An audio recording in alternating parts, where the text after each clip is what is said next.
Jon Moorcroft.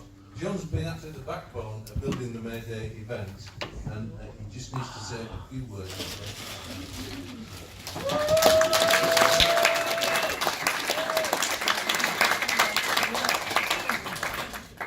Just really quickly, thanks everyone for coming.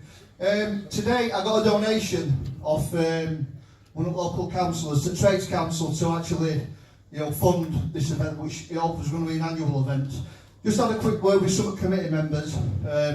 We've done really well with donations this year, so we are in front with money.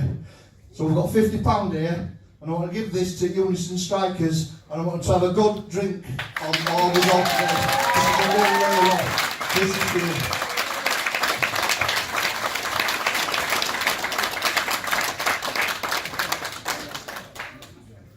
And there's also a bucket about for any other donations for the strike. Yeah, thank you. Bye. Thanks very much, John. That's the spirit we need to build that movement that we're talking about. Now, I don't want to say too much, but I think the theme of it is we've got to build a movement. We've got to come, as Ross said, we've got to come together, and we've got to fight for change. And, it is International Workers' Day, and across the world, people are fighting for change. Who couldn't have been inspired by the fantastic climate strikes that our young people, they're leading, let's be honest, they're patronised by the BBC and treated as children, but they're leading the movement against climate destruction today, and so big for us. Who can forget, there's young people coming forward and making a difference. Of course, social media helps, doesn't it? We all remember Egg Boy, who gave the Australian Prime Minister a horrible racist what he deserved. And now we've got Milkshake Man, haven't we? I never knew a milkshake could be so exciting.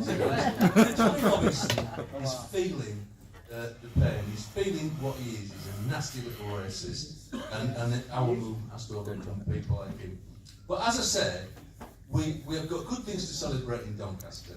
Very quickly, as well as the marvellous picket line at DRI, I was really proud of Labour councillors standing up against INEOS, the plastic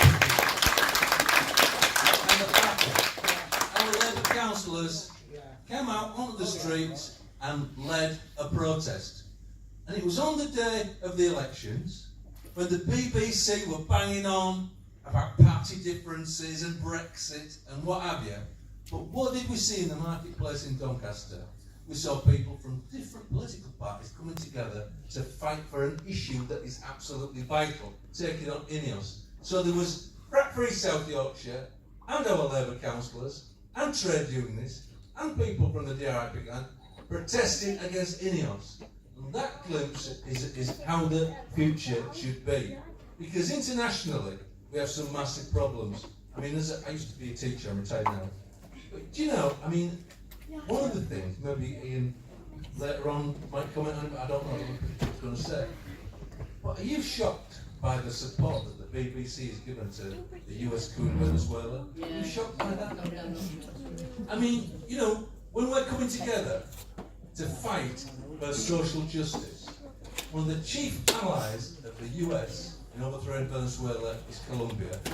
Do you know how many social leaders, people like the people who were out protesting against INEOS in Doncaster, do you know how many social leaders last year were murdered by the right wing? Nearly 200 teachers, trade union leaders killed. And that's a major US ally. I just want to say, Jeremy Corbyn's got it right when he's boycotting Trump when he comes to this country. In the spirit of talking about our youth and internationalism, I'm going to invite somebody up who I've seen on many demonstrations, at many meetings over the years. Emre is going to read out the Doncaster International Statement. Ask you all to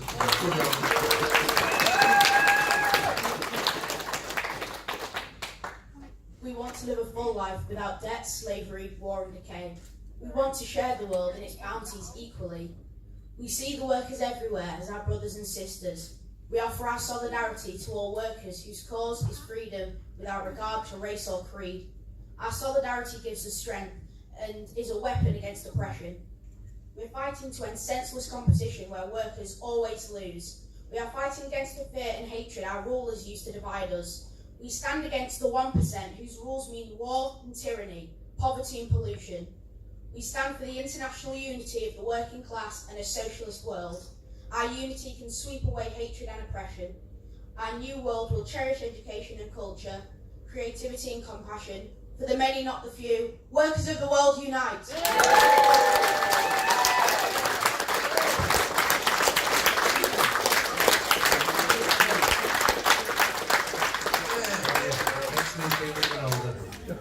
The world is in safe hands. Right, let me introduce some of our fantastic panel. I'm going to introduce them one by one. It'll shorten proceedings. Now, I said we had a cancellation, and one of our councillors has been opposing INEOS and standing up for progression in Doncaster is Lani Mae, and she is our first speaker.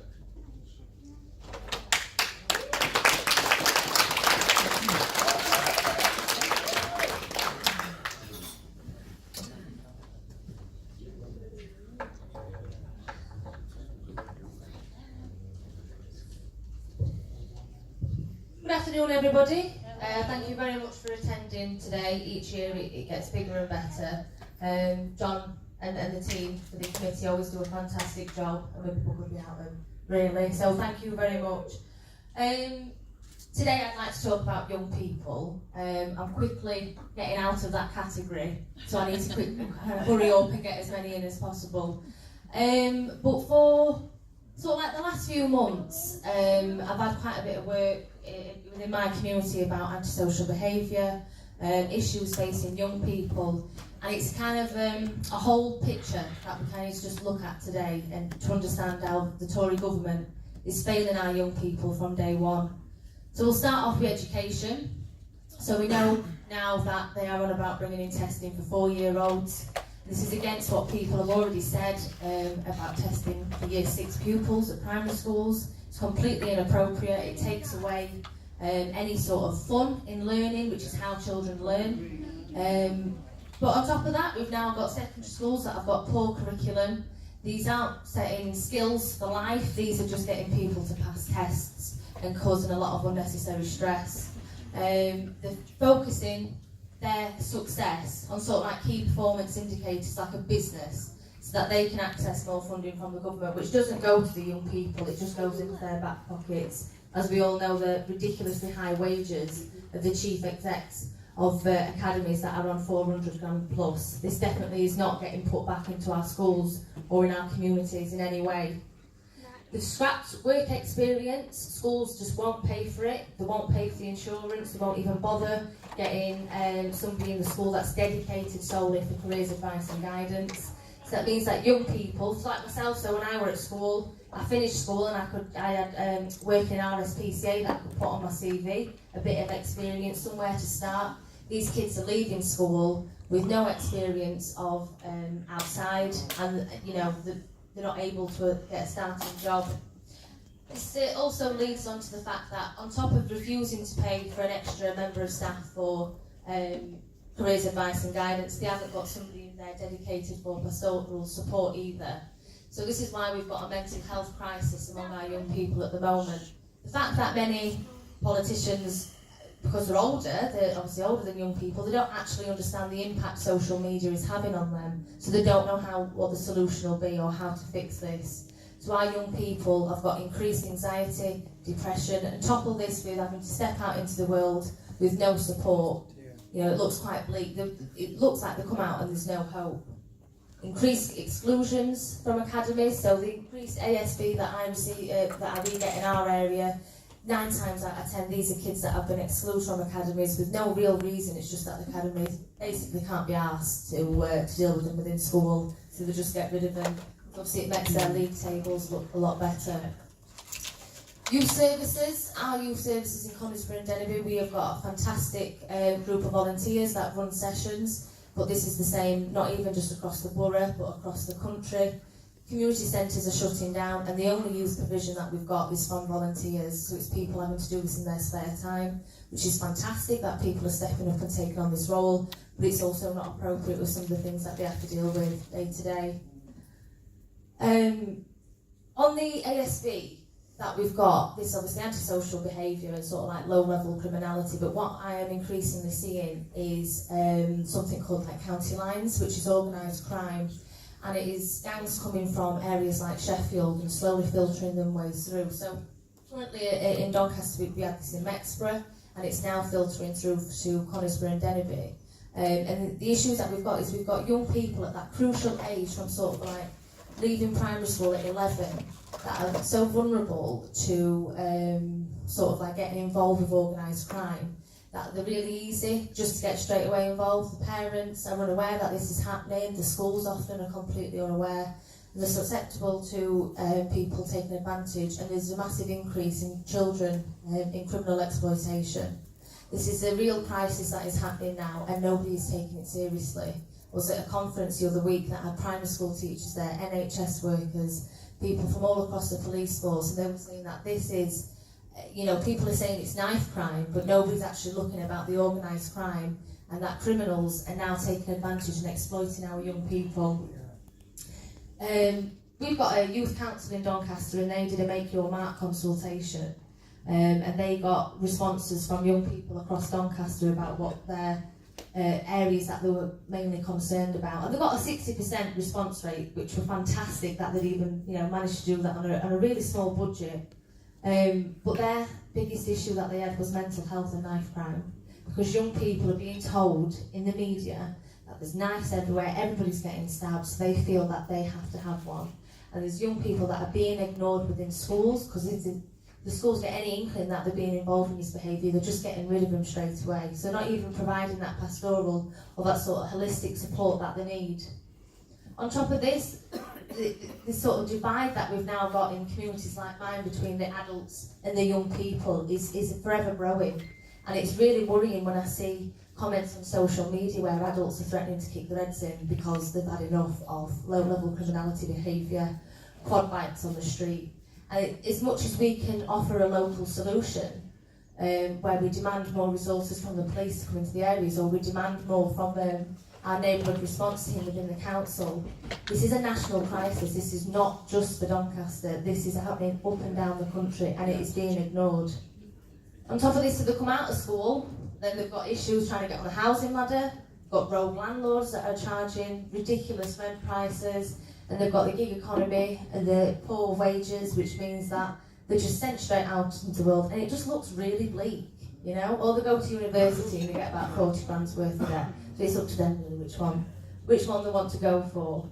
So it appears really bleak, and that it's a whole round failure. The Tories don't even pretend to care about young people. They know they're not going to get the votes from them. As John mentioned, we've got youths that are leading the fight on climate change, and they really do get involved when they're given the opportunity. There shouldn't just be a side thought or filling that quota. The youth are really, really important to get engaged from a young age, and the Tories just do not care. They don't see the potential in them, even though we have got that.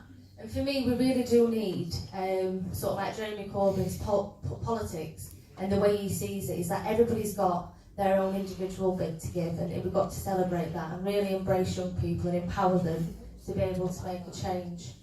We need to be able to change the curriculum, stop making it just solely based on academic subjects, and make sure that they're actually getting experience and they're fit to come out of school into work.